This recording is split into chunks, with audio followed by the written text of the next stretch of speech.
fellow Americans.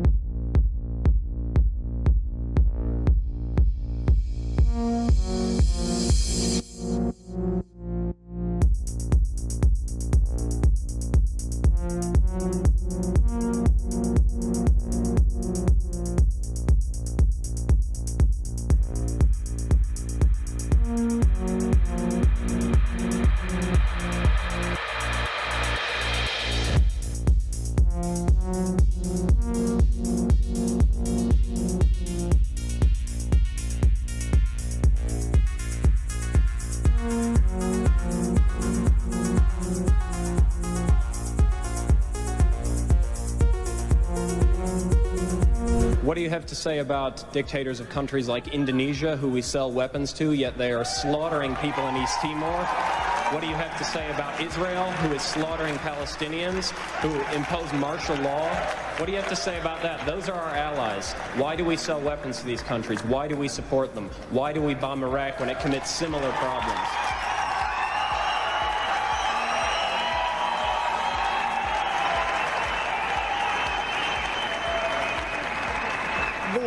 There are various examples of things that are not right in this world, and the United States is trying.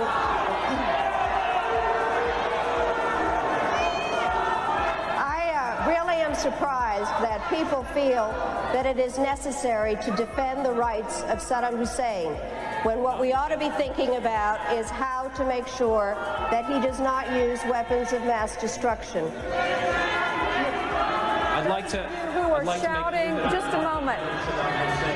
I'm not defending him in the least. What I am saying is that there needs to be consistent application of U.S. foreign policy. We cannot support people who are committing the same violations because they are political allies. That is not acceptable.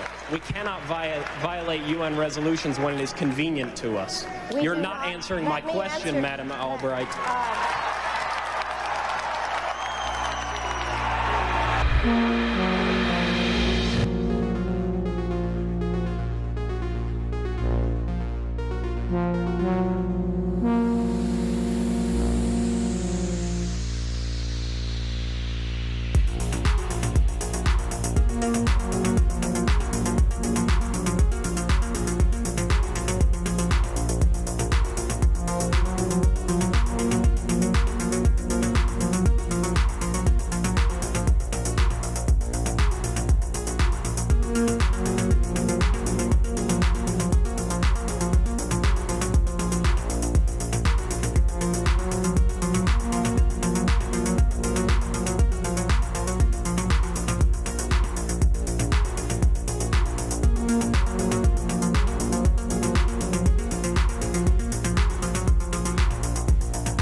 You briefed the press, did you not, when you were there?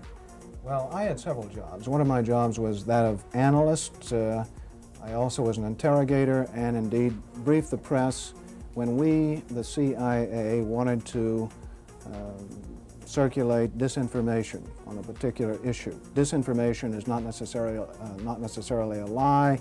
It may be a half-truth. And we would pick out a journalist. I would go do the briefing and hope that he would put the information in print.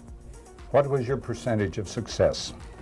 We were pretty successful in planning information of a rather rarefied nature. For instance, if we wanted to get across to the American public that the North Vietnamese were building up their force structure in South Vietnam, I would go to a journalist and advise him that in the past 6 months, X number of North Vietnamese forces had come down the Ho Chi Minh Trail system through southern Laos. Now, there is no way a journalist can check that information. That's data derived from radio intercepts, spy in the sky photography. So either he goes with the information or he doesn't, and ordinarily or usually the journalist would go with it because it looked like some kind of exclusive. Go after these gentlemen. I would be directed to cultivate them, to spend time with them at the Caravel Hotel or the Continental Hotel, to socialize with them, and slowly but surely to try to gain their confidence by dolloping out valid information which was true. And then I would drop into a conversation the data that we wanted to get across, which might not be true.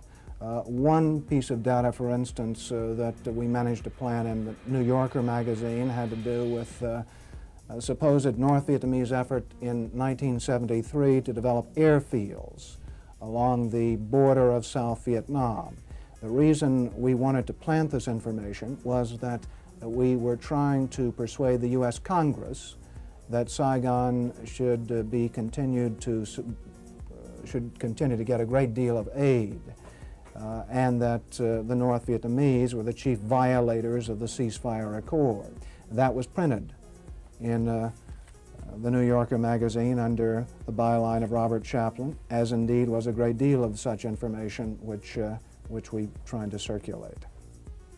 Frank, a two-part question. What were the objectives of what was the objective of the CIA? What about the moral implications of what you were doing in feeding disinformation? Did the objective override the moral implications, moral problems? Well, the objective of the agency in general is to generate intelligence and get it back to Washington, to get at the truth and make sure the policymakers understand it. When you plant disinformation, you are diverging from that objective, and I think probably in retrospect it was very counterproductive. I am, as an ex-CIA agent, opposed to the disinformation activities in which I was involved. I admit that I was involved, and I think it served no useful purpose. Propagandizing the American public or Congress is not the CIA's job. As to the morality of what the CIA was doing or that particular activity, the war was a very relative thing. It was a relativist environment, and morality seldom came into play when you were operating in the field. In my estimation, a CIA man should be amoral. That may sound pretty shocking to somebody, but what if my morality were that of a Nazi or agent, if you will? You wouldn't want me to be your intelligence officer. Keep the morals out of intelligence. Keep the truth in, and stay away from disinformation.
It would have been more appropriate for Mr. Trudeau, Prime Minister of Canada, to address this House according to Article 144, an article which was specifically designed to debate violations of human rights, democracy, and the rule of law, which is clearly the case with Mr. Trudeau. Then again, a Prime Minister who openly admires the Chinese basic dictatorship, who tramples on fundamental rights by persecuting and criminalizing his own citizens as terrorists, terrorists just because they dared to stand up to his perverted concept of democracy should not be allowed to speak in this House at all. Mr. Trudeau, you are a disgrace for any democracy. Please spare us your presence. Thank you. And it might sound radical, colleagues, but the answer to war is not more war, it's peace. And peace isn't delivered by the barrel of a gun, it's delivered by diplomacy, by dialogue. You can wish away your continent's history, but we share a continent with Russia. We will sit down with Russia. There will be a negotiated peace, and this organisation should be promoting it earlier rather than delaying it and making sure that more Ukrainians die. Your feigning of sympathy rings hollow. It makes me sick, to be honest with you. Is the US a functioning democracy? Well, let's have a look at it. It costs $2 billion to become president. They're 25% of the total prisoners in the world. They spend over $800 billion a year on arms, which is more than most of the world put together. They've been at war for 250 years since their state was formed 275 years ago. But they can't afford universal health care. They can't afford the $1.7 trillion debt forgiveness for students. They can't afford a programme for the 17 million children that go to bed hungry. Is this a functioning democracy? What's your idea of a democracy?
This is a bit of an aside, but in terms of how you think about problem sets, when I was a cadet, what's the cadet motto at West Point? You will not lie, cheat, or steal, or tolerate those who do. I was the CIA director. We lied, we cheated, we stole. It was like we had entire training courses. We had a good discussion on ensuring global energy security and adequate oil supplies to support global economic growth, and that will begin shortly. I'm doing all I can to increase the supply for the United States of America, which I expect to happen. The Saudis share that urgency, and based on our discussions today, I expect we'll see further steps in the coming weeks. Are you worried about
become involved when disinformation poses a threat to the security of our country.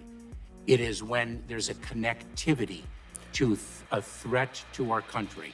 It could be a threat, a connectivity to violence. And what this working group does, is precisely what I would think you would want it to do, which is to take a look at the work, the disinformation work that our department has done and ask the following questions. Do we have policies? Do we have guardrails? Do we have standards? But here's the problem. Ensure, We can't even agree. We can't even agree what disinformation is.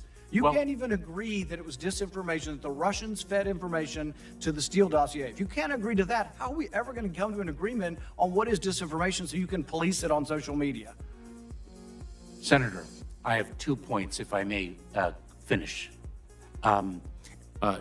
Number one, that what this office, what this working group does, because it's not an office, what this working group does is ensure that there are guardrails, definitions, standards to make sure that the free speech rights, the civil rights, civil liberties, and privacy rights of individuals. So do you think COVID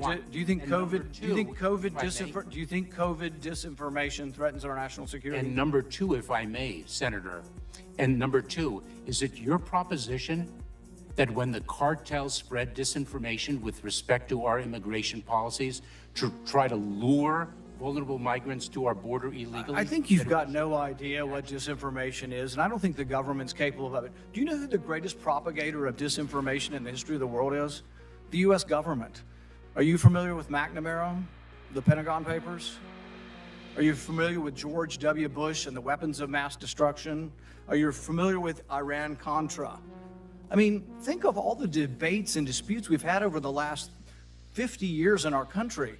We work them out by debating them. We don't work them out by the government being the arbiter. I don't want you guardrails. I want you to have nothing to do with speech.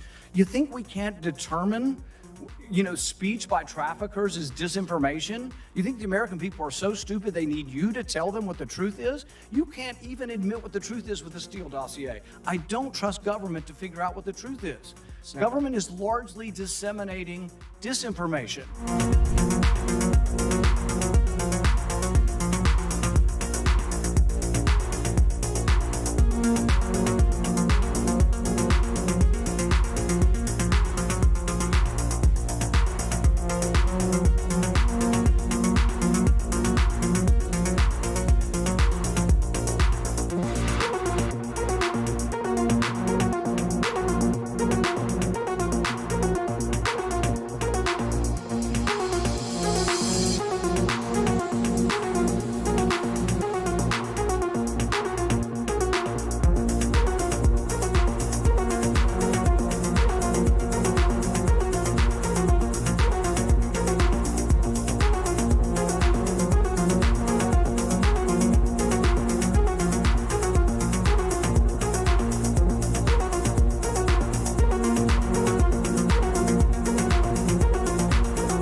One of the hopeful things that I've discovered is that nearly every war that has started in the past 50 years has been a result of media lies.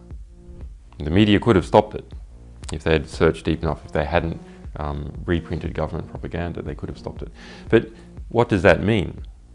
Well, that means basically populations don't like wars. And populations have to be fooled into wars. Populations don't willingly and with open eyes go into a war. So if we have a good media environment, then we'll also have a peaceful environment. You killed a million people in Iraq. That is a separate... You killed a million people in Iraq. It's incredible that you have the brass neck to be sitting here now urging another Iraq war George, after if what I you've was already still in done. Parliament,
I can no longer remain in today's Democratic Party that's under the complete control of an elitist cabal of warmongers who are driven by cowardly wokeness, who divide us by racializing every issue and stoking anti-white racism, who actively work to undermine our God-given freedoms that are enshrined in our Constitution, who are hostile to people of faith and spirituality, who demonize the police but protect criminals at the expense of law-abiding Americans, who believe in open borders, who weaponize the national security state to go after their political opponents, and above all, who are dragging us ever closer to nuclear war. Now, I believe in a government that's of the people, by the people, and for the people. Unfortunately, today's Democratic Party does not. Instead, it stands for a government that is of, by, and for the powerful elite.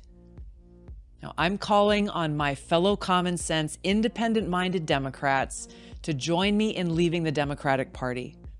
If you can no longer stomach the direction that the so-called woke Democratic Party ideologues are taking our country, then I invite you to join me.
Whatever our hopes may be for the future, for reducing this threat or living with it, there is no escaping either the gravity or the totality of its challenge to our survival and to our security, a challenge that confronts us in unaccustomed ways in every sphere of human activity.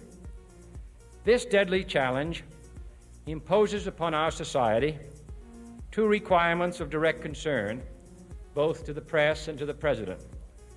Two requirements that may seem almost contradictory in tone, but which must be reconciled and fulfilled if we are to meet this national peril. I refer first to the need for far greater public information, and second, to the need for far greater official secrecy. The very word secrecy is repugnant in a free and open society, and we are, as a people, inherently and historically opposed to secret societies, to secret oaths, and to secret proceedings. We decided long ago that the dangers of excessive and unwarranted concealment of pertinent facts far outweighed the dangers which are cited to justify it. Even today, there is little value in opposing the threat of a closed society by imitating its arbitrary restrictions. Even today, there is little value in ensuring the survival of our nation if our traditions do not survive with it. And there is very grave danger that an announced need for increased security will be seized upon by those anxious to expand its meaning to the very limits of official censorship and concealment. That I do not intend to permit to the extent that it's in my control. And no official of my administration, whether his rank is high or low, civilian or military, should interpret my words here tonight as an excuse to censor the news, to stifle dissent, to cover up our mistakes, or to withhold from the press and the public the facts they deserve to know.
Welcome, everybody, to Redacted. I love that Johnny Yuma in our chat says, can't believe this intro is so long. We told you about that. We've warned you. We start the show every day at 4 p.m. Eastern time. The only reason the intro was long is because you're hanging out and chatting with everyone before the show starts. But we love you, Johnny. So welcome, welcome, welcome. I'm Clayton Morris. I'm Natalie Morris. Make some friends. Our chat room's nice. Our chat room, we have the best group of people. Seriously, you guys are the best viewers on the internet. I will take you guys anywhere. Thank you guys for being such a great part of our community here as we seek the truth and try to uncover and dig deep beneath all of this propaganda that we're heaped on by the mainstream media on a regular basis. And that's what this show is all about. Try to cover the stories the mainstream media doesn't. And today we're going to look at, remember all those depleted uranium shells we were told about that the British government was so excited to be sending into Ukraine, when we were warning right here on this show how devastating this would be for the people of Ukraine, that maybe their soil would be rendered useless for hundreds of years to come, cancer, which could possibly run rampant. So we've got some big updates on the depleted uranium shells and Zelensky canceling elections to let you know that the most democratic country in Europe, I guess Ukraine, is not going to have elections for a while. Oh, don't worry. The United States doesn't like it when countries cancel free and fair elections. They'll make that happen, I'm sure. Okay, good. I'll hold my breath. You do the same. We're also going to bring you an update at the border and an update on the film that we spoke about last week about declining birth rates. That's right, declining, not population explosion. Trans activists were successful at canceling that film showing, but it did sort of happen in its own way. We're going to talk to the director, and I'm really excited about that as well. Yeah, the director will join us of that film, which is great. Also, new COVID data. This will surprise you, or maybe it won't, on the vaccines. A massive new study on the efficacy of those vaccines that everyone was told to get. Oh boy, this will be surprising. All of that and more as Redacted starts right now.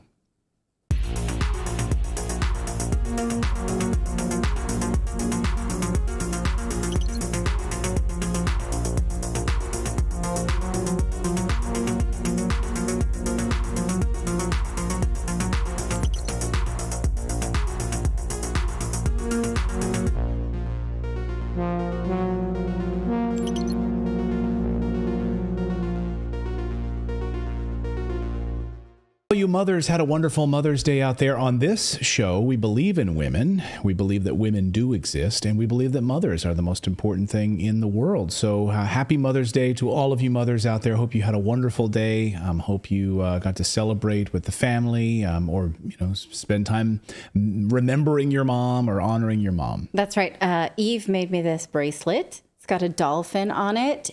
You can eat your heart out because my 6-year-old made it, and I'm going to wear it because I think it's the cutest. She made it. That's adorable. So I'm wearing my Mother's Day gift. Hey, I want to make it clear to anybody that we have told you several times that we have a Redacted show where Redacted store, rather, where we sell merchandise such as this. It's called RedactedStore.com. We don't sell it on Facebook. So if by chance you see it, we got news from a viewer named Ryan who had tried to, I guess, got scammed on Facebook. We don't do that. If you'd like to go to the Redacted store, it's just redactedstore.com. There it is. We sell lots of fun things there. Again, not through Facebook. So if you would like this and you want to actually get it, go to redactedstore.com, and we have hoodies and we have hats and we have mugs. And we're so sorry if any of you have been scammed by this, because that's not us. So thank you to Ryan for letting us know about it. Yeah, thank you, Ryan. I just want to say this.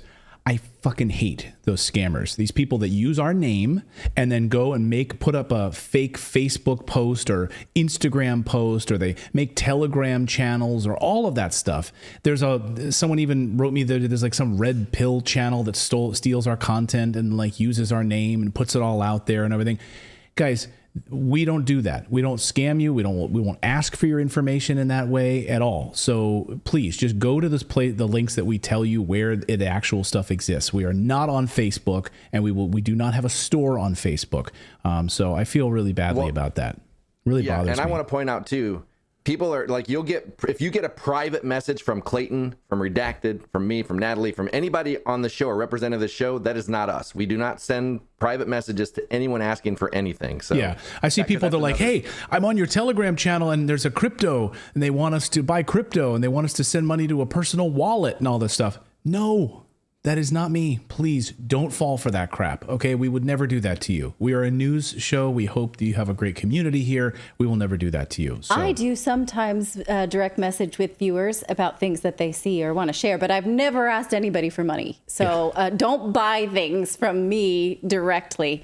But if you want a direct message with me, that's fine too. All right, let's get to your news today, shall we? Let's dive into it. The Washington Post has deleted part of its interview with Ukrainian President Volodymyr Zelensky. Why would they do that? Apparently, they don't want you to see his response to what they asked him and the testy exchange that was in the Washington Post. Like, this is a newspaper, right? It's supposed to be democracy dies in the dark is their tagline, and yet they're deleting parts of their interview, hoping we won't notice that it was gone, but we did, and we will have that for you. So the Washington Post made it redacted. They made it disappear. We've got a copy of it. It's actually pretty revealing. We're going to go through it in a moment, but first, some big war update news. Remember all the talk about those depleted uranium shells that the British government were going to send to Ukraine? Well, NATO was going to use them against Russia, ensuring that every last Ukrainian, of course, would die. That's the goal of NATO, instead of starting peace talks, because they don't care at all about Ukrainians. They care about money and war, and they don't give a shit about Ukrainians. The poor people of Ukraine who are being walked all over right now because of these warmongers. Depleted uranium renders soil unusable for decades, perhaps hundreds of years, and causes devastating cancers. By the way, if you want to see what it does to people, just remember the United States and the UK use them in Iraq to horrible effects. Just Google. I'm not going to show you any images of it. It's horrible. But if you want to see it yourself, just Google the words depleted uranium Iraq. And you can see for yourself the horrific pictures of Iraqi children born with all sorts of birth defects. And of course, the British are excited to use these once again in Ukraine.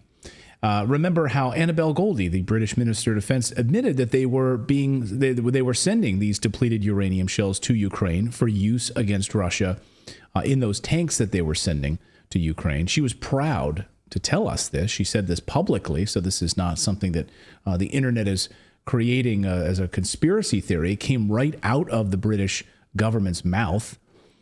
Then a few days later, it was caught on camera, the caught on camera edition. British soldiers in a tank training video captured this. So these are the still images from this video. These are the depleted uranium shells. Teaching Ukrainian tank rookies how to use these depleted uranium shells. Those depleted uranium shells were then on the table during this little propaganda film here. See if you can spot them here on the table. Watch. And one track will be slightly looser. One track will be one tighter. Oh, there they are. So this is the British teaching them how they're going to load these tanks and how they're going to use them. The British are so nice, right? I mean, British military is so great. Okay, everyone, gather around. It's time for murder class. Let me show you how cancer works. Yeah. How to destroy your country.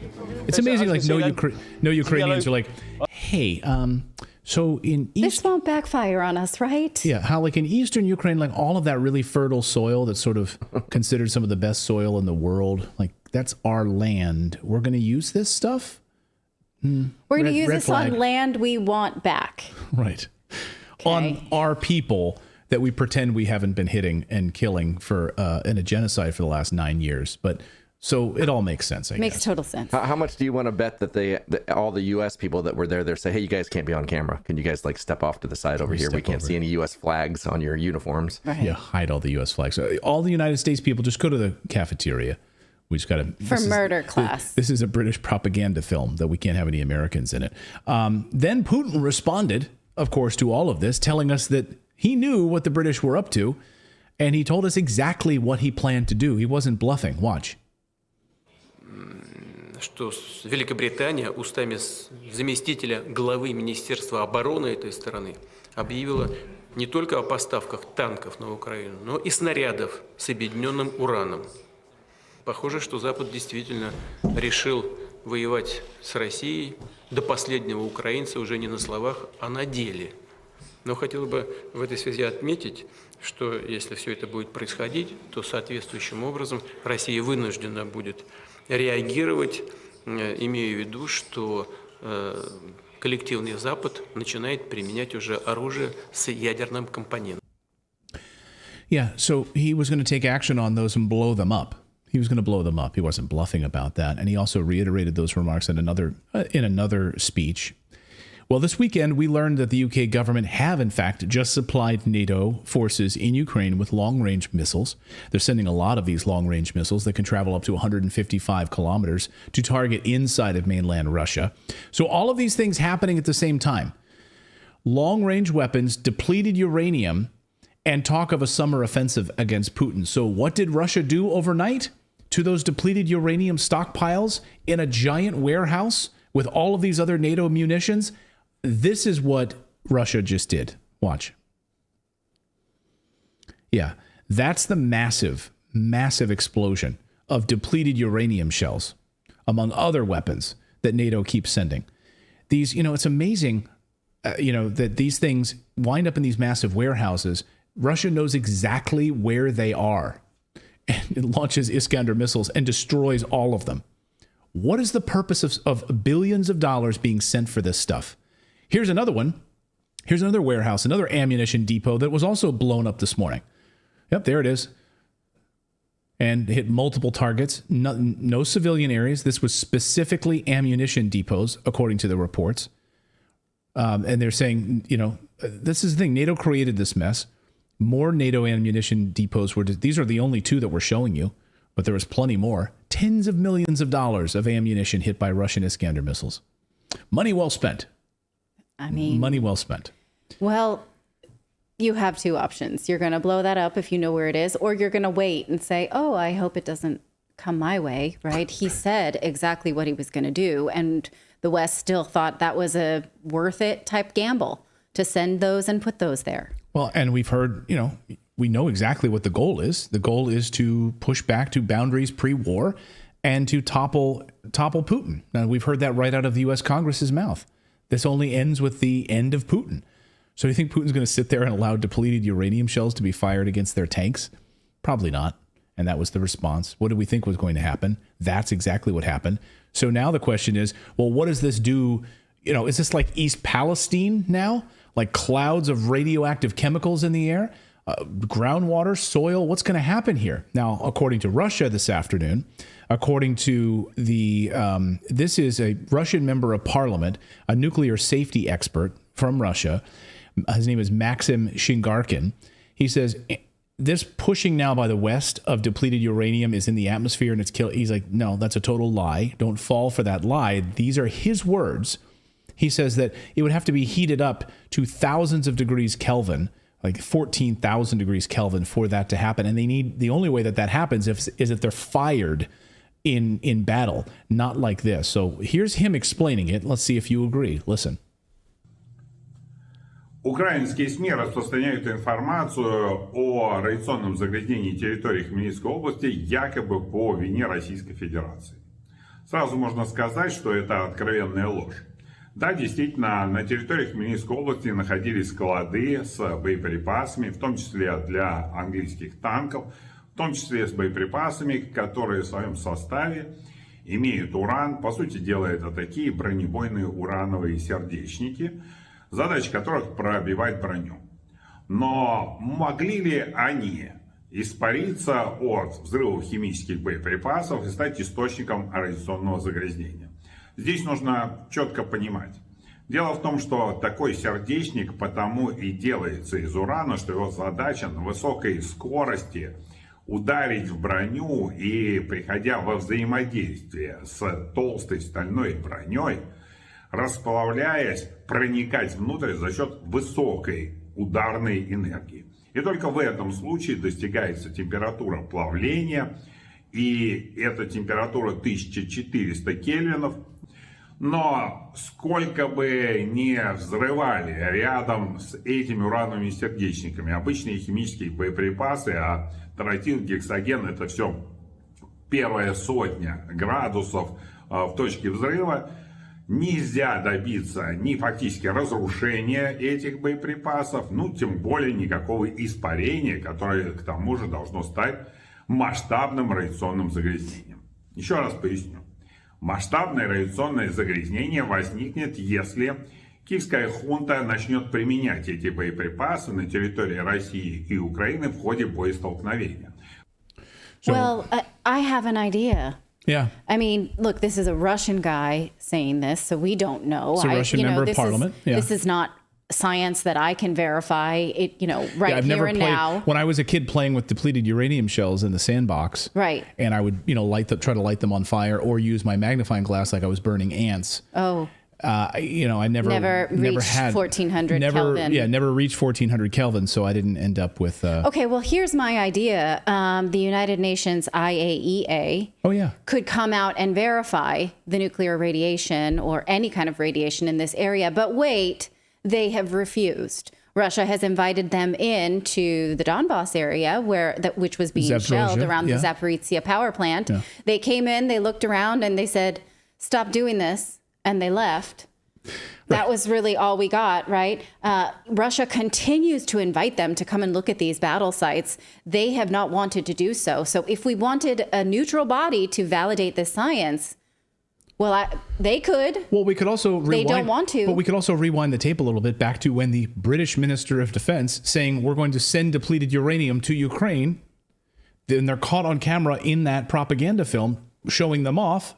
And then, according to Russia, and according to Ukraine, that's what they hit in this attack, in this massive explosion. Right. But what that guy was saying was it would only be dangerous under these conditions. And that's something that we can't verify. Probably plenty of people in our chat could because they're brilliant. But right. So what we're saying is there then a neutral body that could do that? Well, we don't know because the neutral body that would do this has shown themselves utterly uninterested in any kind of nuclear fallout in the eastern region of Ukraine since the war began, even though Russia has repeatedly invited them.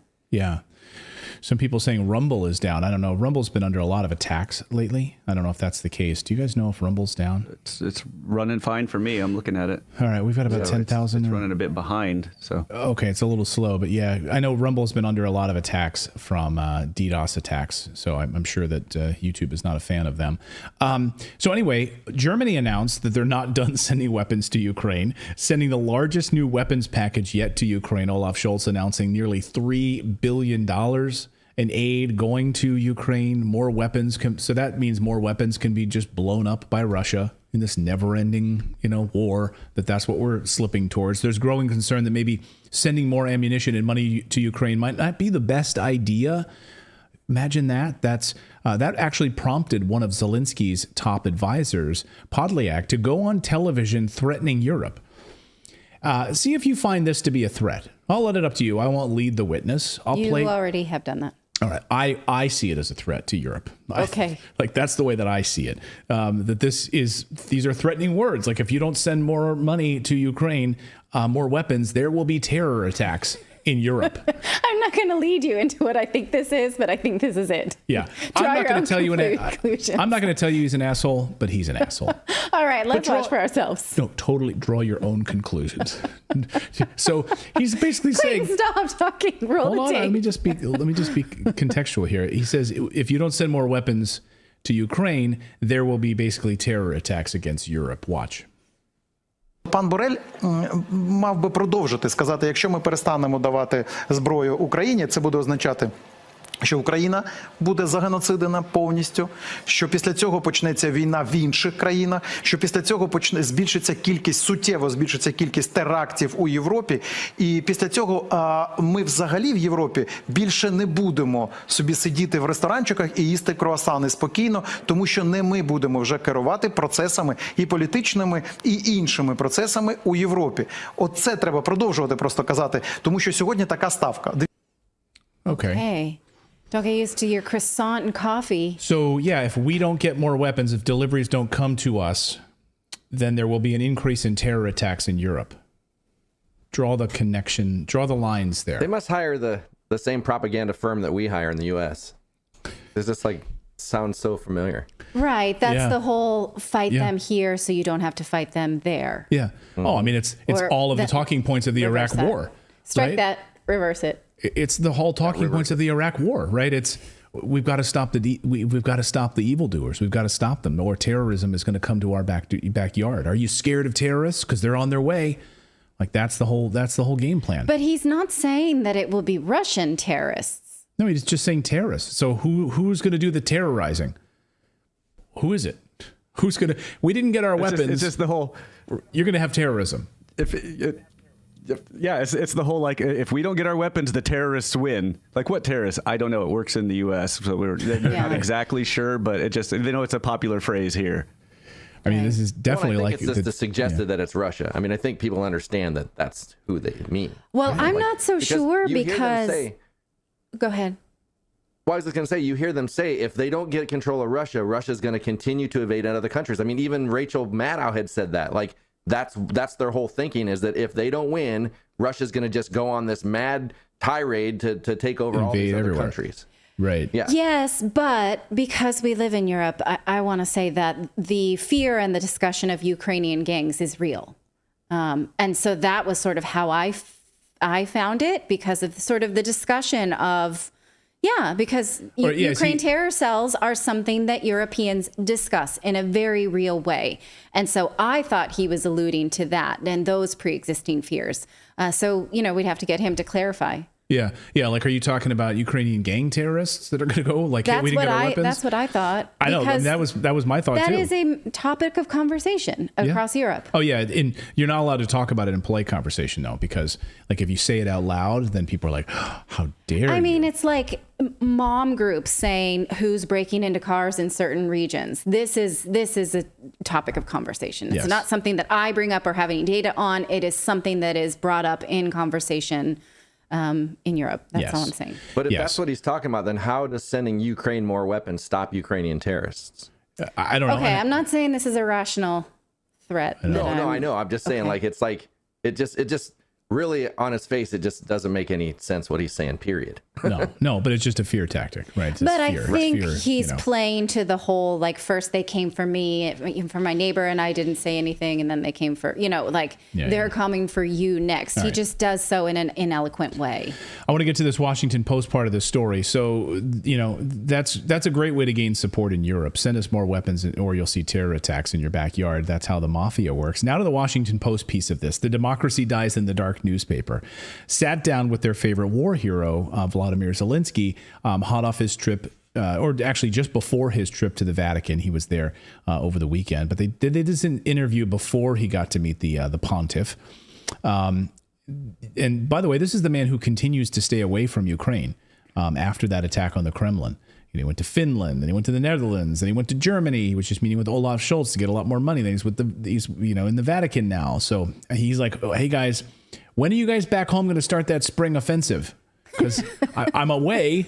I went away for a while so that, all the bombing could happen. I don't want to be there when all that's happening. Now's a good time. I can work from abroad. I'm a remote worker. Klaus Schwab told me how to work remotely. Yeah. So here's the Washington Post. This is amazing. The Washington Post deleted a portion of its interview with Ukrainian President Zelensky, where he accused the newspaper of helping Russia. Specifically, the Washington Post asked him about those Pentagon leaks, among other things that were coming out of the newspaper. And antiwar.com has a good breakdown of all of this. But the interview was conducted on May 1st and published on Saturday. But then the Washington Post decided, hey, we're going to delete a bunch of stuff that we're about to show you here. So specifically what they deleted, the Post asked Zelensky about documents they obtained that they had said showed members of Ukraine's main intelligence service, known as the HUR, had back-channel contact with the head of the Wagner Group, Prigozhin, the head of the mercenary force. So like the Russian mercenary force. Yeah, so your intelligence team has back channels with the head of the Wagner Group. Zelensky then got really pissed and appeared to think that the Washington Post received that information from a Ukrainian and demanded that the Washington Post reveal its source. Yes, I mean, he doesn't have a high respect for freedom of the press. No, he says, I would like to ask you a question. Maybe I could do it in his voice. Don't. With which sources from Ukraine do you have contact? Who is talking about the activities of our intelligence? Because this is the most severe felony in our country. Which Ukrainians are you talking to? He asked the Washington Post. The Post said the information did not come from Ukraine, and it was part of the Discord Pentagon leaks. It came from the Pentagon, which revealed information that was obtained by the U.S. spying on Zelensky. So the Washington Post is there admitting that the U.S. is spying on Zelensky. That's how we learned about it. So that's why I'm asking you the question. The Post says the document showed that Budanov, the head of Ukraine's main intelligence service, informed Zelensky about a Russian plan to destabilize Moldova with 2 former Wagner associates. And basically, he's finding out that, and the Washington Post points this out, that the United States has been spying on you, listening into everything that you do. No wonder they deleted this whole exchange, because the Washington Post just admits that the U.S. is spying on him. And he becomes quite salty in this exchange. It goes on and on where he says, where'd you get this from? This would be treason. I need to know this. You're talking about treasonous things. And he flat out says, wait, are you against Ukraine? As if he's used to, I'm going to use this word, being a media darling. And he's not used to being pressed on this. And he goes, you're against Ukraine. You must be for Russia.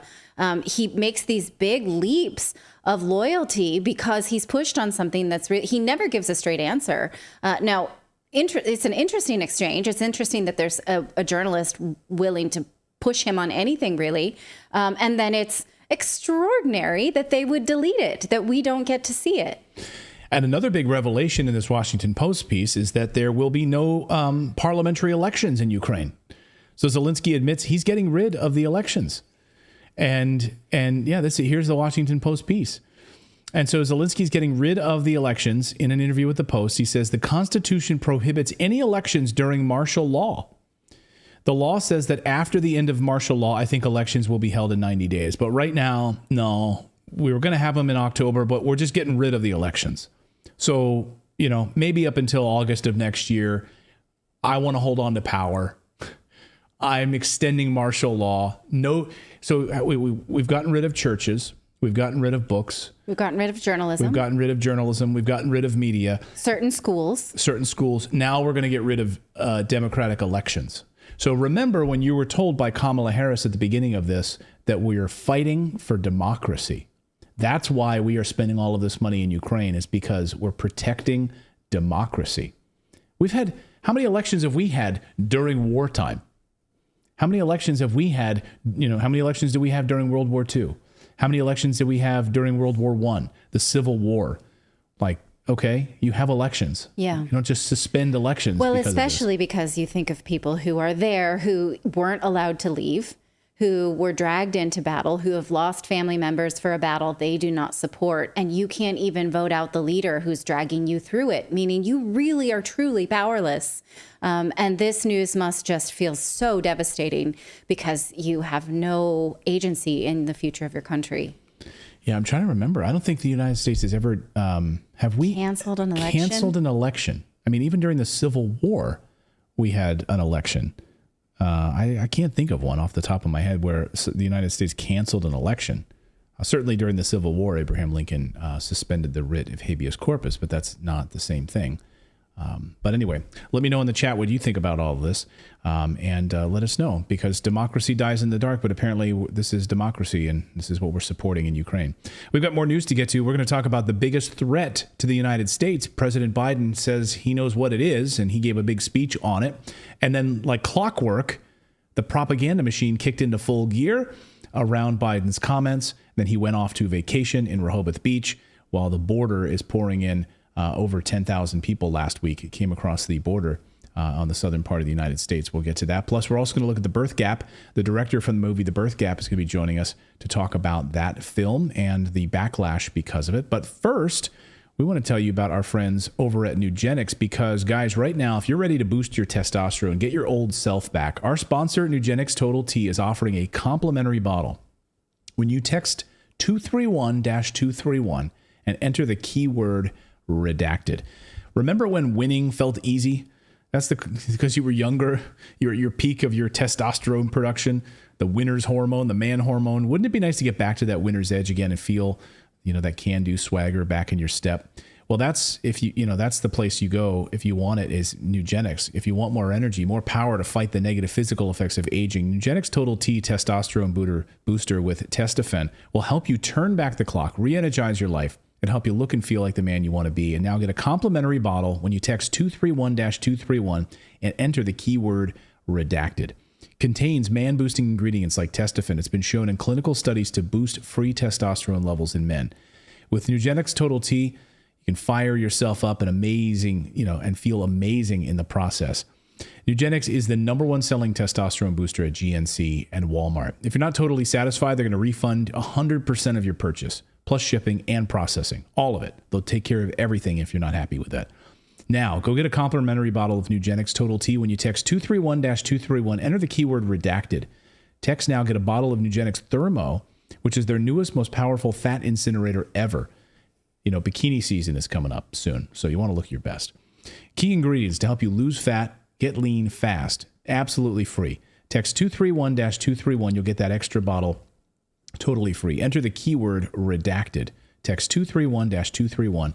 Enter the keyword redacted. Texting enrolls you into recurring automated text messages. Consent not required to purchase. Message and data rates may apply. It's the #1 doctor recommended brand by primary care physicians based on independent research. All right. Hope everyone's doing well. Hope all the moms. How many moms are joining us tonight? Let us know in the comments in the chat. Are you a mom?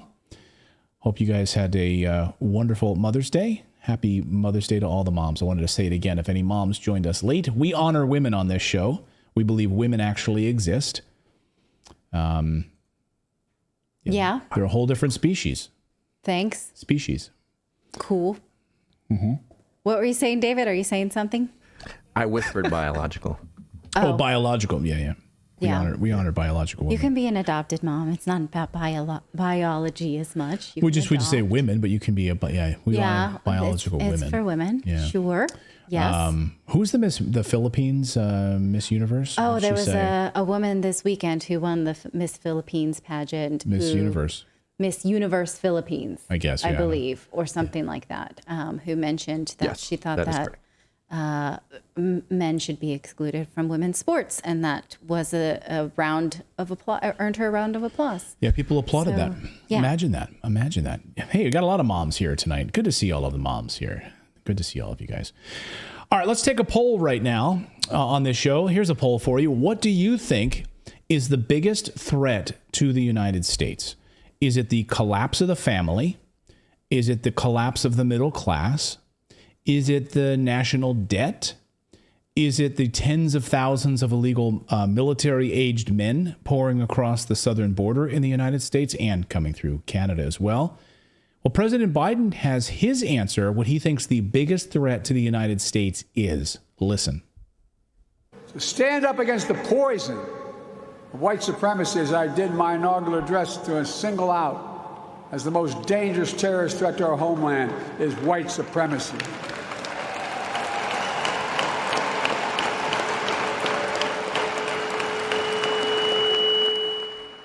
And I'm not saying this because I'm at a black HBCU.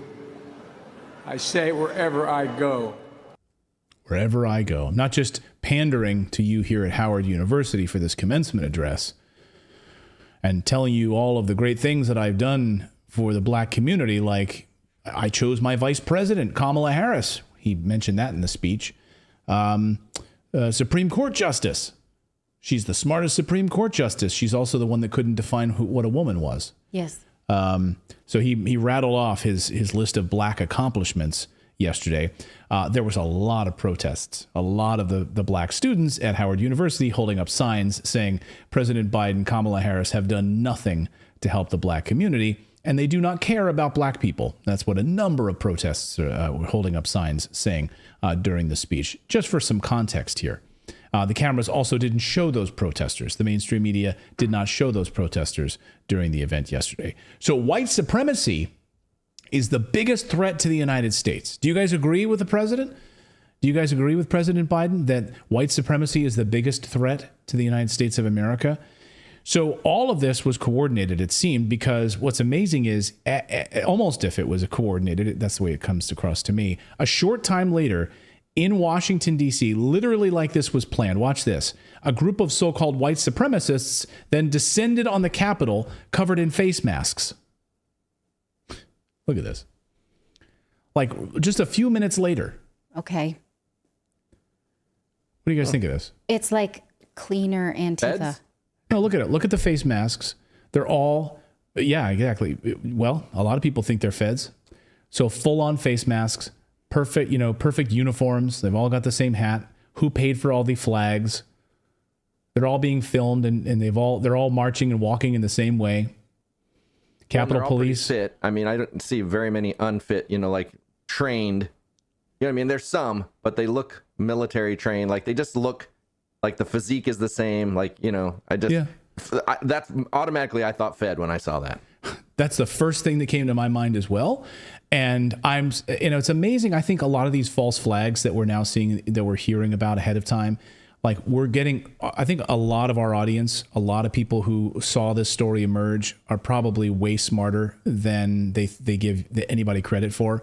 And I think these stories are starting to fall apart now when they do things like this. I'm not going to lead the witness. I'm not going to tell you what to think, but Twitter had a response and thought maybe similar to what David just said. And it kind of reminds me of that Funny Farm moment. Ever see the movie Funny Farm with Chevy Chase?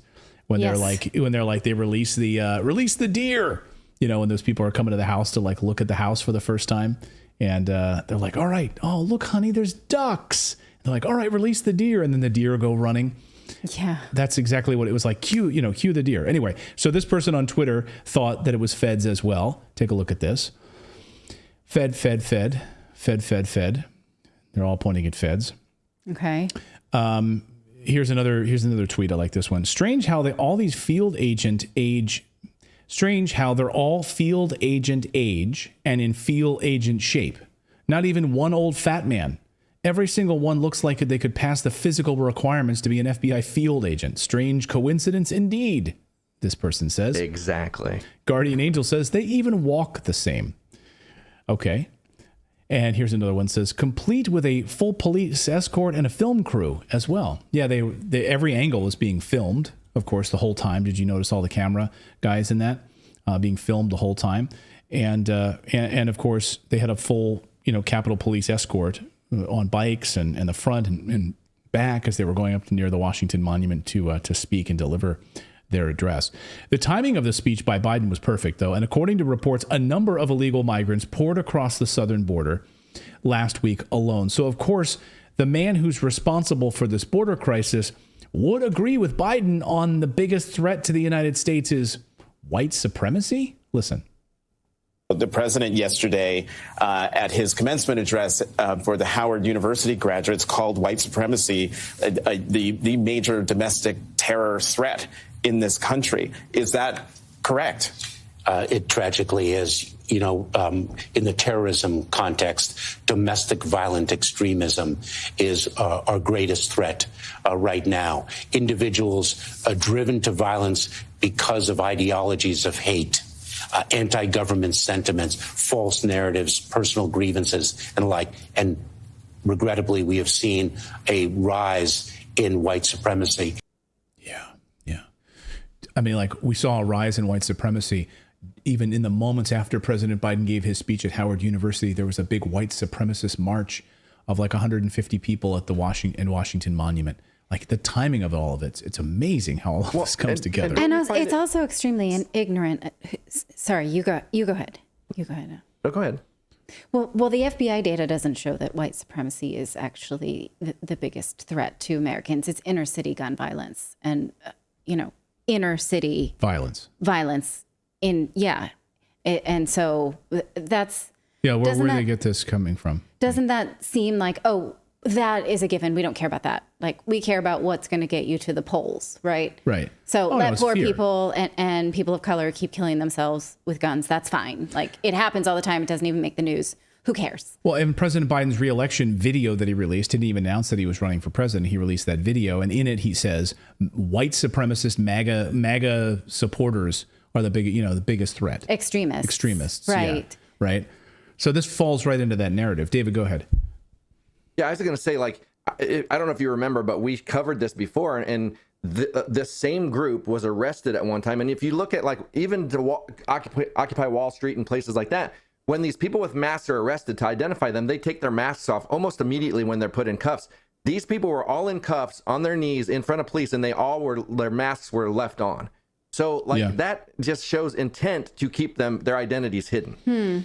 That's a good point. And I saw a breakdown from former, I don't know, it was like a former military person described it in this group. If you had 100 of them, like 15% of them would be, would be feds, or like 6% of them would be feds. A chunk of them would be like government related, and then another big chunk of them would be people who thought that they were actually part of this group. So it's not all 150 of them, right? But that's the breakdown as how they describe these groups that infiltrate, and what the Fed's infiltrating these different groups and sort of setting them up. Right, and you think about the pass that the media gives Antifa violence.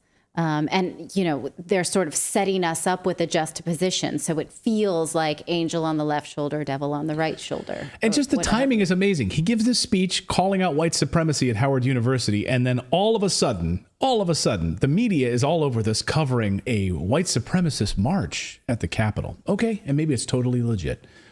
Really, let's believe that.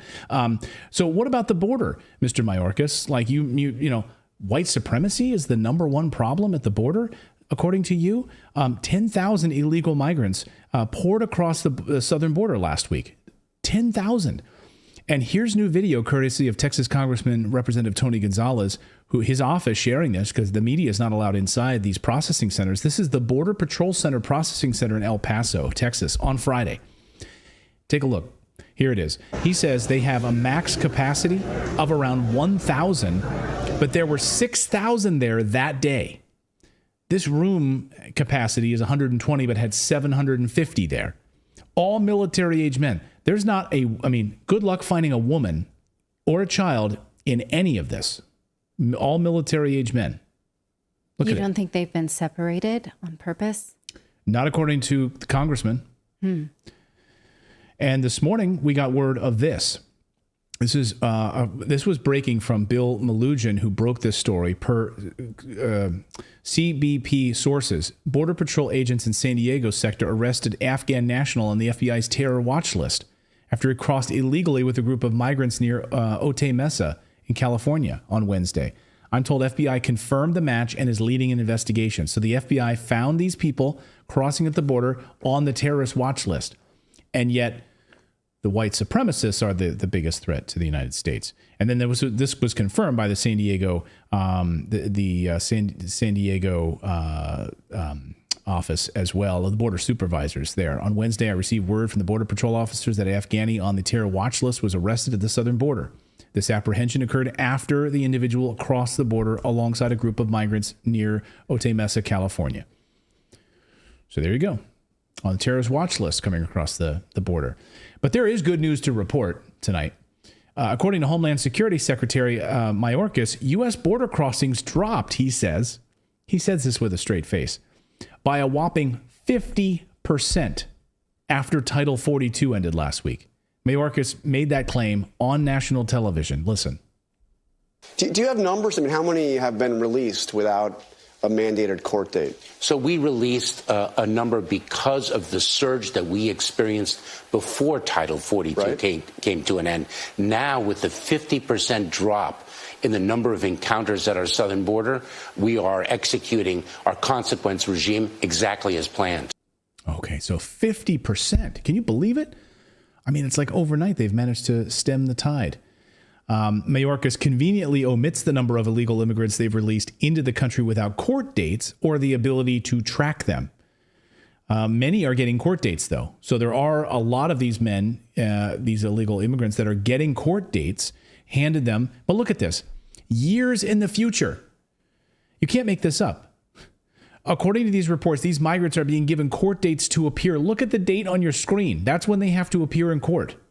So what do they do between then and now? Just settle in for 4 years. 4 years.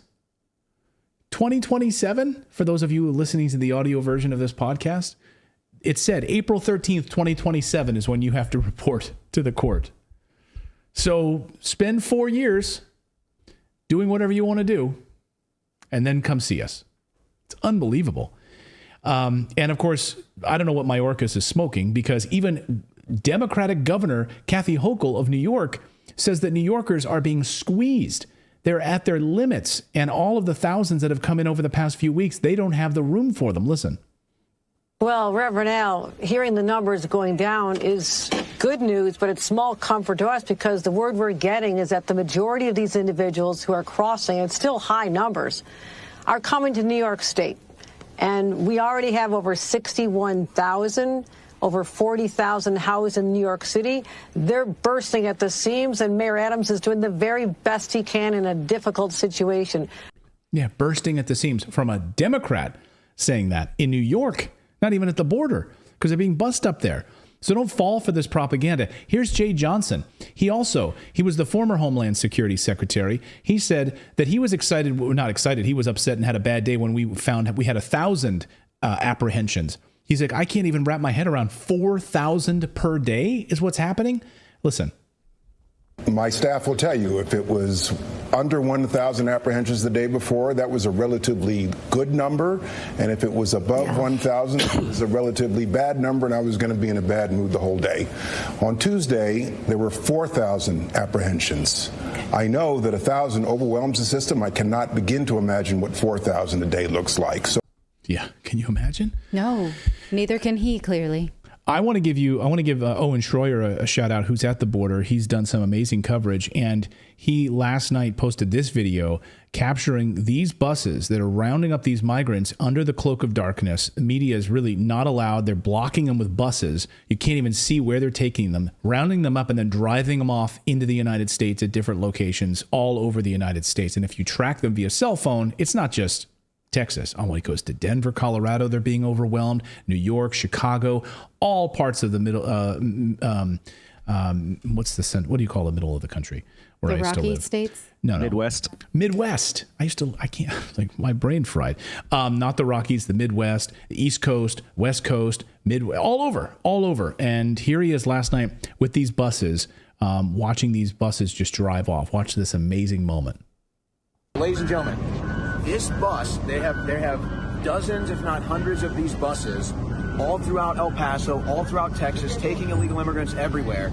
And it's more important to protect the illegal immigrants and drive this bus through a ravine across the border so they can get them on without the American media seeing them. And this bus is going to take them somewhere deep in the heart of Texas, drop them off. But Border Patrol tells us the border's secure, nobody's crossing, nobody's coming in illegally as it happens right in front of our face. Move back. Move back. Move back. Yeah, get out of the way and move back. Yeah, get out of the way, Americans. There's illegals coming in. Get out of the way, dirty Americans. We got non-citizens we got to help. You dirty, stinking Americans. This isn't your country. Get out of the way.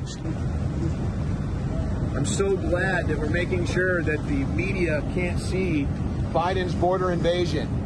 They drive 30-foot buses through ravines so the media can't see Biden's border invasion. And they send border agents out here telling us it's not happening. That's the line. I want you to go over there. Okay. So are they going to block our cameras too? Yeah, make sure we can't see it. Very nice. Make sure nobody can see Biden's border invasion. Make sure nobody can see the illegal immigrants. You dirty, stinking Americans. I'm sorry. Your country gets away. Yeah, you dirty Americans. Get out of the way. This is the illegal immigrants' country. What do you guys think you're doing? This country's for illegal immigrants. You guys are dirty Americans. Get out of the way. How rude of you. How rude of you to think you have a country anymore. Hey. So, all right, well, there we go. What? I mean, No, tell us. I don't know that. I need to think about that for a second. Okay, do it. I mean, I know what I feel about it. You're like putting buses and blocking cameras because you want to do it in the cloak of darkness and not show us what's actually going on. So media, get back. We're going to pull up trucks and block so you can't find and follow where we're going with these buses. Yeah. Like that's what your government is doing. So regardless of what you feel empathetically about anybody who's been dislocated from their family or anything like that, that's a totally different scenario. That's a totally different discussion from what your government is hiding from you and lying to your face about. And what these agents are being told to say and what they're being told to protect and hide. That's the biggest issue here. Yes, but it seemed like there were agents there who knew that he was filming and were kind of like, yeah, we're doing this and you're, under the cloak of darkness. Like the way that they interacted with him was like, yeah, get back, but we're not showing this. So that much I give you. This sort of like yelling, okay, we're dirty Americans, this sort of juxtaposition of two different groups of people, I guess, makes me a little uncomfortable there. Well, it should make you uncomfortable. And like also seeing the lines at the Brownsville airport where they're being handed plane tickets on U.S. taxpayer dollars and given Galaxy phones with full unlimited talk and texting. Like, and here's your flight. Where are you going? We don't know. Where are you sending all of them? Because they're not going back to Honduras or Guatemala, right? Countries that we've destabilized. Like, here's the thing. If you have empathy for the people of Nicaragua, we all do, but it's because the United States has destabilized that country, right? So the reason that this is happening is because we've screwed up their country in the first place. Yes. So if you really have empathy, you would demand that the United States stop interfering in these other countries and destabilizing these other countries and fomenting coups and trying to take over their governments. How about that as an idea? Right. Or you have to then open up borders from Syria, from Yemen, from Somalia, and just say, well, everyone should live here because your home country doesn't work. We're fighting what we think should happen there. It's not working. So then everybody should live. Yeah, we're going to go into Somalia and bomb Somalia. So guess what? While we bomb Somalia and destabilize your country, then every Somali can come live in the United States. Like, that should be the trade-off. See how long that lasts. Right. Like, when we bomb your country, every one of the citizens can come live here. Every Afghan. Like, we're going to destabilize and destroy your country. All of you can come and live in the United States. That's the trade-off. See how many Americans would support war if that's the case. But they won't talk about it and they won't admit it. Anyway, that's our thoughts on that. That's my thought on that anyway. I just wanted to show that little video that you're not going to see anywhere else. But good for Owen for revealing that in the cloak of darkness. All right, we've got more news to get to here on your Monday. It's Monday, isn't it? Yeah, we're just getting started. We've got a lot more news to get to here on this Monday. We're going to talk about the birth gap, which is the population decline, not the population increase.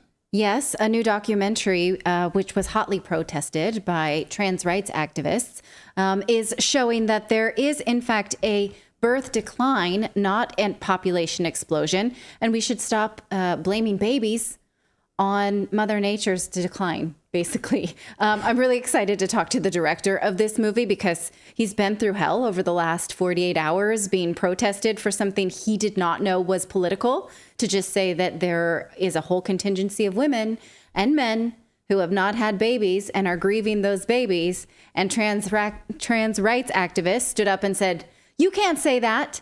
So we're going to talk to him about his research and why this should be political in a time when everything has to be a political fight. Yeah, apparently.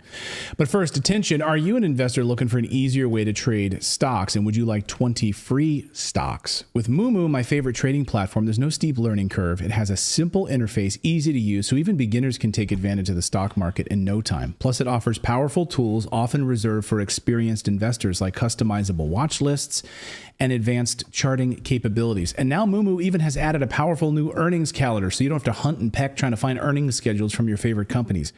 Right now, for a limited time, Moomoo is giving away 20 free stocks when you open your account and make your initial deposits. Even if you never do anything else with the account, you get to keep those free stocks. Moomoo has zero commission trades, and the app looks amazing on every platform, from iOS to Android to Windows and Mac. Moomoo can help you trade with advanced tools like their stock screeners and earnings calendar. So right now, there's a link on your screen. If you want to go and get 20 free stocks after you make your initial deposits and you open your account, the URL is redacted.inc/Moomoo. That's redacted.inc/Moomoo. Open your free account today. Get access to zero commission trades and 20 free stocks when you open your account and make your initial deposits. To learn more, go to redacted.inc/Moomoo. Again, redacted.inc/Moomoo. Well, do we have a population decline or a population explosion? Our next guest has been working on a documentary called Birth Gap that shows that the world's population is in drastic decline and that this is a crisis in the making. Stephen J. Shaw was scheduled to screen his movie last Friday at Cambridge when trans activists protested the movie to get it canceled. Now, the event did go ahead in a new venue in a different way. So that gives us two important things to discuss. One, why is it triggering to hear about population decline for certain activists? And two, is there even a population decline? And if so, why have we been told that overpopulation is about to destroy the planet? So, Stephen, thank you so much for joining me to address these issues. Thank you, Natalie. Now, let's tackle these questions in reverse, because what struck me when I became aware of your movie is that I had bought into the overpopulation narrative, is what we'll call it. So can you address the question of, is there in fact a population decline, and why are we told the opposite? Population trends are a little bit tricky to understand because they take decades to roll out. So if you want to look at the world's total headcount, which I really don't like doing because it's not very helpful, yes, the total headcount is going up. We just reached 8 billion and it will go up. We know to somewhere around 10, maybe a little bit less or a little bit more. But the only reason the world's population is going up right now is that people are aging. The number of births on the planet actually reached a maximum about 20 years ago. So if you look at babies being born total across the planet, it's already plateauing. Then if you look at specific countries, 70% of people are already living in a country with below replacement level fertility, meaning less than 2.1 children per woman. So we get mixed up, and perhaps it's natural if you look at the total headcount, but what you really need to do is look at individual countries and look at individual statistics on births.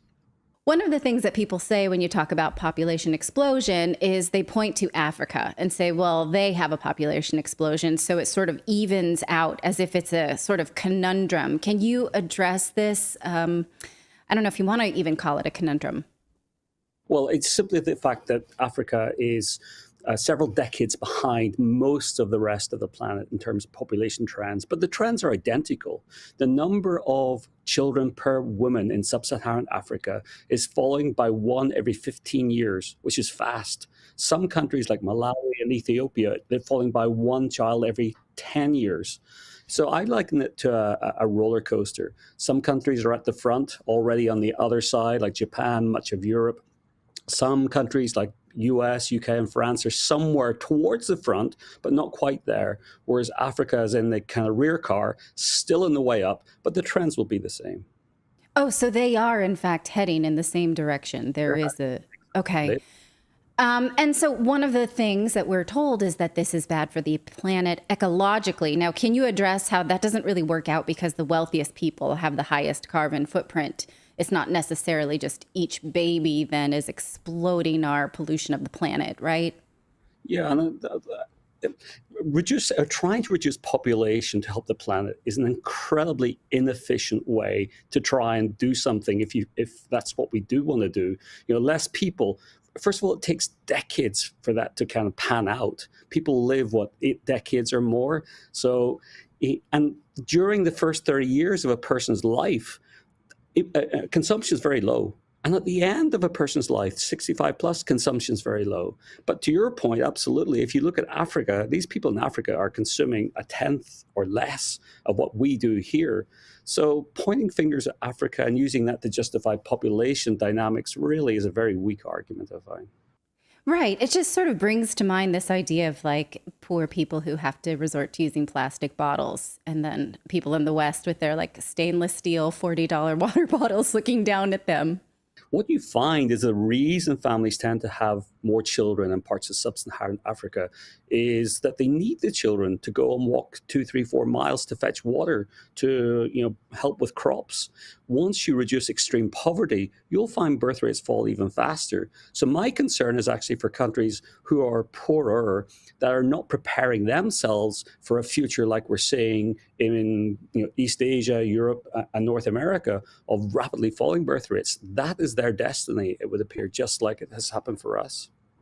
You speak of this phenomenon of widespread heartbreak, sort of. You call it unplanned childlessness. An entire generation that's maybe my age and a little bit older that intended to have a family and never did. This is what really got me so personally. This I guess, this idea that I might have waited too long, or that there's an entire generation of women my age that are just living with a ghost of a baby they thought that they would have. Can you explain unplanned childlessness? Yes, it was the biggest surprise to me too. When I started this project, I had no idea I would encounter these people who opened up emotionally to me, many women, but men too, who just revealed that they had planned to have children. And when they looked at raw data across all of these countries, there are no exceptions, we find that family structure for those who do have children really hasn't changed at all. People are having as many or as few children as mothers were 30, 40, 50 years ago. But what has exploded is childlessness. And looking at the data again, it's clear that around 80% of women had intended to have children and are left childless. And the term they use, Natalie, you may have seen it, the term they use is grieving the child that they never had. And there's so many women who, first of all, are contributing to support groups to help other women. There's other people, though, whose emotions came out while on camera that they hadn't ever talked to anybody about this before. So it really is quite a harrowing discovery that so many people are in this position. You know why that hit me so hard is because I was of the generation that was given Sex in the City as an empowerment movement, and you don't need men, you don't need a family, you can have a ton of fun, there's time for that later. But your data shows that there is not time for that later, and that if you hit the age of 30 without having a child, you only have a 50% chance of having one after that. And something that I watched you on the Jordan Peterson show, he said, we lie to women to tell them about the most important thing in their life is not having a family. I guess that's what really hit me, is this sort of cultural value of you've got lots of time. And then what happens? And then we're not taking care of these women who ran out the clock, or even men too. I don't know if you want to speak to that at all. Yeah, and first to say that the biggest single reason that people run out of time is not having a partner at the right time. Fertility is the second biggest reason, and I guess they're related. But the idea that we're going to turn 33, 35, and then we're going to meet Mr. Perfect or Miss Perfect, and we're going to date for a couple of years, often ends up in another breakup. It leaves people it leaves people running out of time.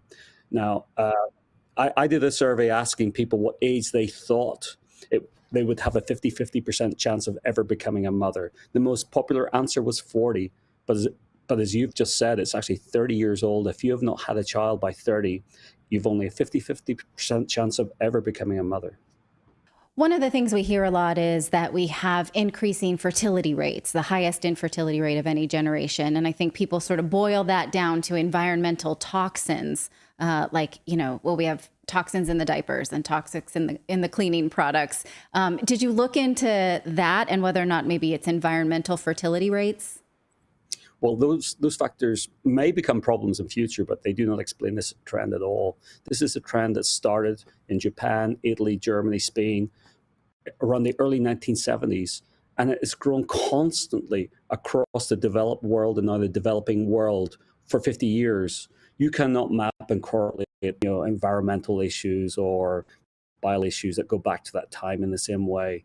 So I'm not dismissing them as potentially being important. I don't know, but they do not explain this fall in fertility. Now, one thing demographers like to do is attribute a reason for something. You sort of give a time frame of 1974 when fertility started to drop across developed nations. But one thing you say is you can't pinpoint any one thing. Can you speak to that? What we have found is a trigger. It seems to be that economic crises cause a temporary trigger that becomes permanent. The temporary trigger is people delaying becoming parents. Now, if you're already a parent, you're still going to have the number of children that you probably would have had before, because we see no change in the rates of families having 2, 3, 4 children. But we see a huge delay in people having the first child through economic crises. It then seems to be that never reverses itself. You would expect after the oil shock or after the mortgage crisis that childlessness would fall again, and it doesn't. So I think this is a case of societies re-engineering themselves, the new norm becoming to have children in our early 30s, mid 30s, and then finding out, wait a minute, I don't have a partner, or the fertility window is closing. Right. Now, sort of comment threads on Reddit seem to suggest that young people that just think the world is too messed up right now to have babies. Do you think that is a part of the narrative? It's sort of an extension of economic crisis is now existential crisis? I do worry that this may be a new trend that might make matters worse. It does not explain the historic trend up until now. A counter argument might be that it does seem to be the case that people, women in particular, do get an urge to have a child somewhere late 20s into their 30s. So what younger people say now may change. But I have to say there are certain things that, there does appear to be a certain malaise that, gives me some concerns about whether rates will continue to worsen. But this trend cannot be explained, given it started in the 70s and went all the way through multiple recessions, multiple booms, and yet the fall in birth rates, the rise in childlessness has been constant once triggered. Right. It may be an evolution of that, in fact. It may be. That's interesting. Now, it would seem like the college setting is a great way to have these conversations because you are going right to the generation that can do something about it. They can either decide, hey, I buy into the idea that the world is overpopulated, or, oh, maybe I'm concerned that my window to do this is lower, and maybe I should challenge that narrative and think if I want a family now, instead of just this idea that you're free, you're in college, don't think about it. We'll get to that later. And yet the college campus is the place where this was the most hotly contested over the weekend. So can you tell me what the argument that these activists had about your movie that got it maybe not canceled, but rescheduled in a new form? Yes, I have to say I did not actually get to talk to any activists because they didn't contact me.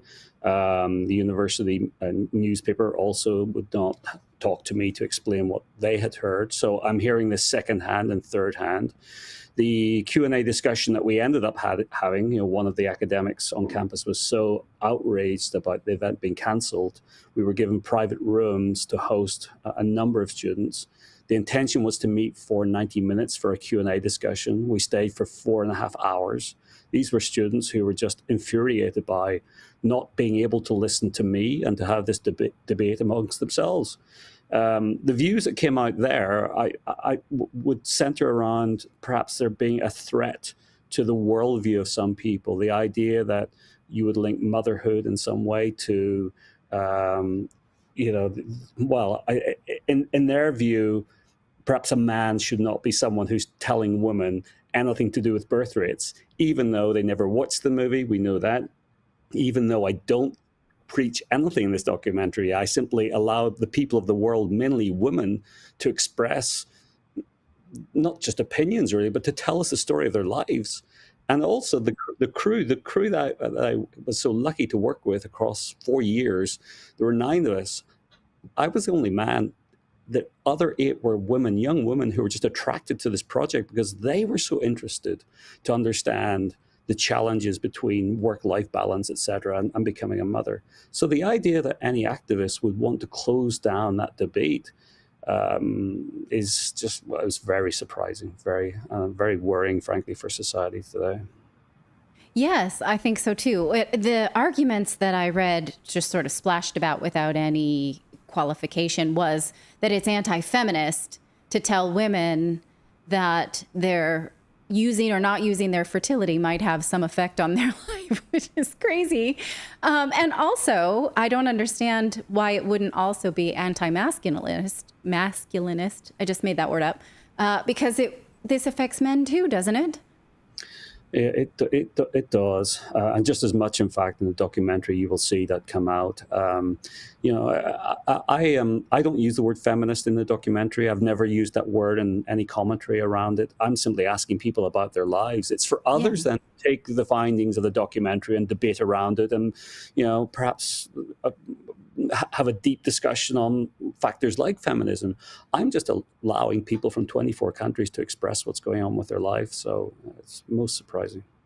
Now, I guess I know that I'm going to leave you with this question. And I know you don't like to participate in conjecture because I've watched you on other interviews, but maybe you can sort of humor me. Do you think maybe there is some sort of common thread of an agenda to stop you from publishing this? Perhaps from a globalist perspective, this, transhumanistic society that is like, yes, humans will stop having babies and then we replace them with bots or something. I know that's a little crazy, but it does bring to mind this post-apocalyptic children of men future.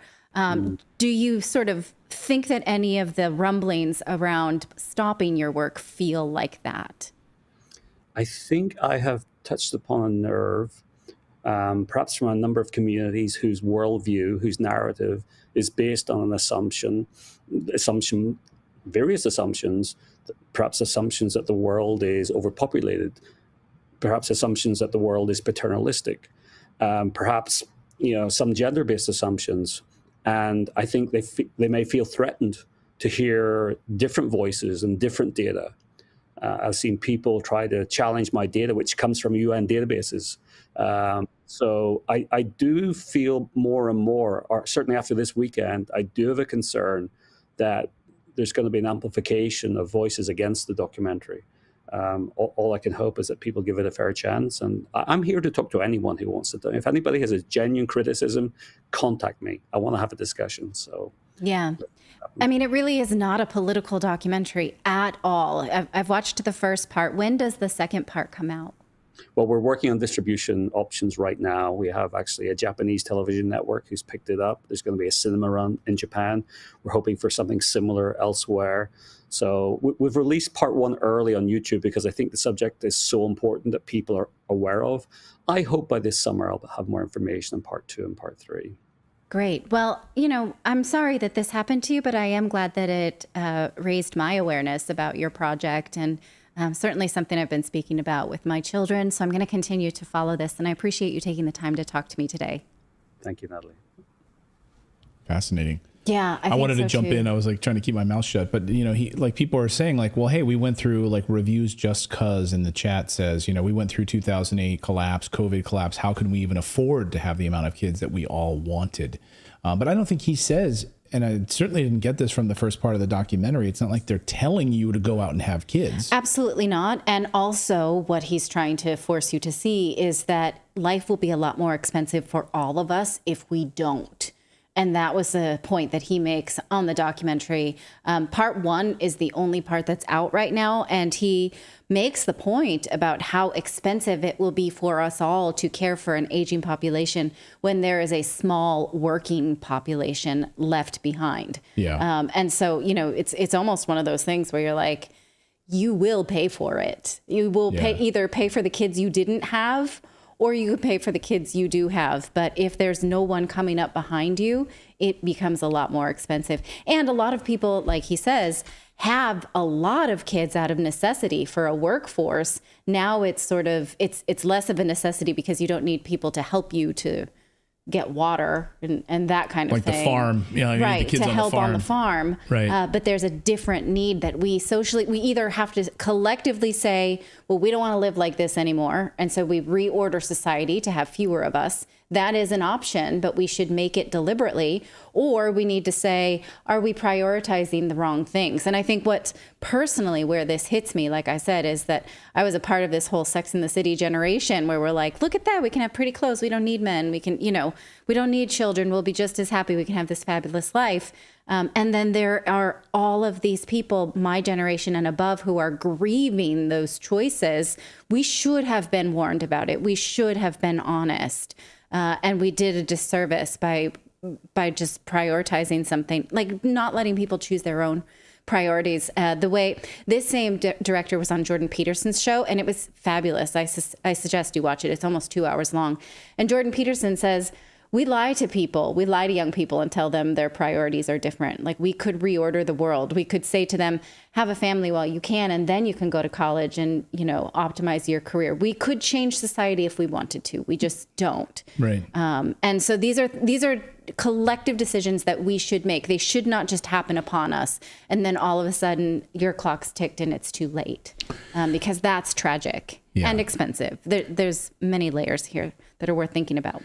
Interesting interview and also interesting first part of the documentary. I highly encourage you to go and watch it. Really, really eye-opening, jaw-dropping, in fact.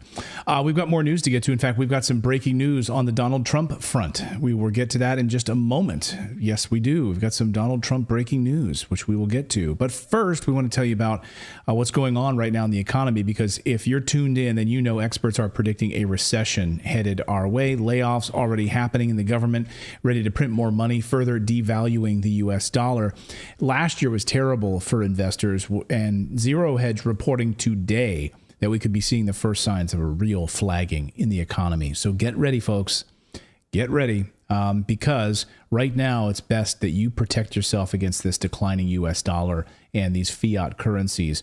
That's why we're such big proponents of gold and silver on this show. Natalie and I are huge investors in gold and silver and real estate. But if you want to get gold and silver, precious metals delivered right to your house or into an IRA, that a self-directed IRA, our friends at Lear Capital can help you get set up with that. Very, very simply. You can call their 1-800 number and they'll help you get set up. Maybe you've got an old 401k laying around that you haven't touched for years after you left a job, maybe, and it's just sitting there. You don't know what to do with it. Or an old IRA. Well, you can actually convert that to a self-directed IRA where you have control and you can invest in things that actually hold their value, like gold and silver and other things. 1-800-613-3557 is the website. I'm sorry, that's the phone number. 1-800-613-3557 is the phone number. Or go to LearRedacted.com to learn more. And right now, they're giving away $15,000 in free bonus medals with a qualified purchase.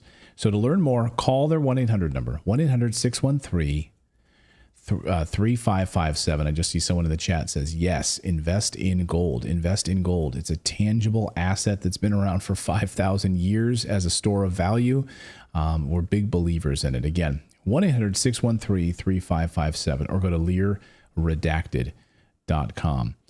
All right, we're going to get to your this big COVID story in just a moment here, but we do have some breaking news that just happened a short time ago. The Durham report was released today. Now, and according to the Gateway Pundit, Special Counsel John Durham released his final report concluding that the FBI had no verified intel, none, when it opened its Crossfire Hurricane investigation into Trump back in 2016. It had nothing, no verified intelligence, according to Just the News. Now, Jake Tapper, of all people, just said moments ago that it does exonerate Donald Trump. Jake Tapper on CNN. Okay. And says that this is devastating to the FBI. That's what Jake Tapper just said. But I'm going to warn you in advance because this is breaking news, happened within the last hour. And already most headlines are saying Trump era special counsel final report criticizes FBI's Russia probe. So you can already see how they're trying to spin this before we even read it, that this special counsel that was hired under the Trump administration to look into the investigation of how the FBI looked into Russiagate, because it was appointed by Trump, what they're telling you in this headline is that it is automatically flawed. That's very meta, right? Because it's like special counsel sees that the investigation was flawed, but it's flawed because it's Trump era. So watch for that spin already, just in the headlines before you even click the story. That's a great point. Great point. So this was Durham's final report. There will be no arrests, according to the report. The American people were lied to for years that the intel community had been working feverishly to, basically attempt their coup on President Trump. We saw that, of course, a lot in the Twitter files. We saw that with the social media reports that, of course, how they were colluding with social media companies to keep the Hunter Biden laptop story quiet, but also pushing the story about Trump and Russia. They all knew it was a lie, according to this report. They all knew. They had no evidence at all and launched this report. And you have Jake Tapper saying that this is devastating for the FBI. TechnoFog published a Twitter thread on this explaining Durham's findings after the report was released earlier today. According to an FBI CHS, in early 2016, the Clinton campaign was fully aware of and okay with a foreign contribution in violation of federal law. The FBI agent didn't get receipts and asked the source to stay away from the Clinton campaign. The FBI made no effort to investigate the Clinton campaign's acceptance of an illegal campaign contribution that was made by the FBI's own long-term CHS. The Carter Page FISA warrant was submitted under intense pressure from FBI leadership. Wow. The FBI director, James Comey in particular, wanted the Carter Page FISA warrant badly. Comey, then goes on. I mean, the FBI leadership was so concerned about what its agents were finding about the Steele memos that they ordered no more memos were to be written. Of course, we know the fake Steele dossier and where that came from. And amazing that the FBI assistant director for the counterintelligence, Dina Corsi, at the time, ordered the FBI team not to write any more memoranda or analytical pieces on Donald Trump. Speaking about the FBI leadership. Now, what I'm looking at here, dated May 15th, is a letter from Merrick Garland to, Dick Durbin, Lindsey Graham, to this congressional committee, saying that he is in receipt of a 360-page unclassified report, and there is a 29-page classified appendix, and that arrangements will be made for review of the classified appendix, and they have submitted the full report to Congress. So these 4 congressional leaders that have received it, Lindsey Graham, Jim Jordan, Gerald Nadler, and Dick Durbin, have all received it as of today, and it was submitted on the 12th of May. We're in May. And so 306 pages is what we'll be going through. John Durham also found that the agents in the FBI failed to maintain strict fidelity to the law throughout their investigation. And again, it's worth noting that this investigation was commissioned by then Attorney General William Barr. Yeah. To look into the to serve as a special counsel on these investigations. Go ahead. Well, and just, how does it start? This starts with the Steele dossier, right? I mean, you go back to the Steele dossier, which was a fabricated Clinton campaign dossier. And where's the outrage? Where's the investigation? Yes, they absolutely do conclude that the FBI paid Steele to be the primary source, or Steele primary subsource, Igor Danchenko, a total of $220,000 taxpayer dollars. Yeah. And proposed future payments of $300,000. Again, this is unbelievable. Yeah. I don't think, as far as I can tell, because on the justice.gov, you can find it yourself, justice.gov/CSO-Durham. You can see that stands for Special Counsel John Durham. You can see the order appointing him and the letter. But I don't see the full report. Do you? It says it will be released this afternoon. So we will continue to report the story as it unfolds. Any thoughts, guys? Men? David, Philip? Oh, I'm wrong. It is here. 306 pages. Okay. We got some reading to do. Yeah. It's unbelievable. Yeah, I just this whole thing has just been like all over from the beginning. So it's like, what do you mean by that? Just never know where it's going to all over the place. Oh. Yeah, it's like there's charges for this and then that falls apart. And then there's charges for this and it falls apart. And all this stuff like that keeps happening, it falls apart. And then Biden's caught doing some of the same things and you never hear anything about that. It's like it's just a big clown show, kabuki theater. Well, also like these leftist media, scumbags who were pushing this thing. I mean, think about the show after show after show after show that Rachel Maddow did. Oh, you know what? I can't wait for Rachel Maddow to have a show. I don't know when she does shows. I never watch it. But I can't wait for her to do a whole special, 1-hour special about how she duped everyone. She was pushing this bullshit narrative for years and how this completely exonerates him, just like Jake Tapper just said. And how filthy and insidious this entire plot was. I hope she goes full bore with this. Shouldn't she be disgusted by this? Shouldn't all Americans? I don't care what political party. Both political parties are corrupt. Republicans and Democrats are both corrupt parties. And that's the whole point. You shouldn't care. You look at all this stuff is coming on Trump, but we've seen legitimate crimes committed by these people that nothing happens. Nobody says anything. It all gets brushed under the rug. We're just supposed to ignore it. But then this, we're supposed to just focus on. Right. And the Mueller investigation was split up into 3 teams. There was Team R, which was looking at all things Russia, Team M, which was looking at all things Manafort, and Team 600, which was about a specific, I don't remember exactly. But anyway, Team R did go through the Steele dossier during the Mueller investigation. So some of this was known. And if the FBI did a good job and the Mueller investigation did a good job, they had already known about a lot of this. And so it was not necessary then to do it again. And so a lot of it has been theater to bolster confidence by the American people. And I'm not sure it's having this intended effect, because if this then shows that there were so many holes in the Russia investigation, and already the Mueller report had done that, presumably, what are we to conclude here, having been dragged through the mud of headline after headline about Russian interference? And furthermore, this is really inconvenient timing when we are trying our damnedest, sorry, I said damn, to make an enemy out of Russia.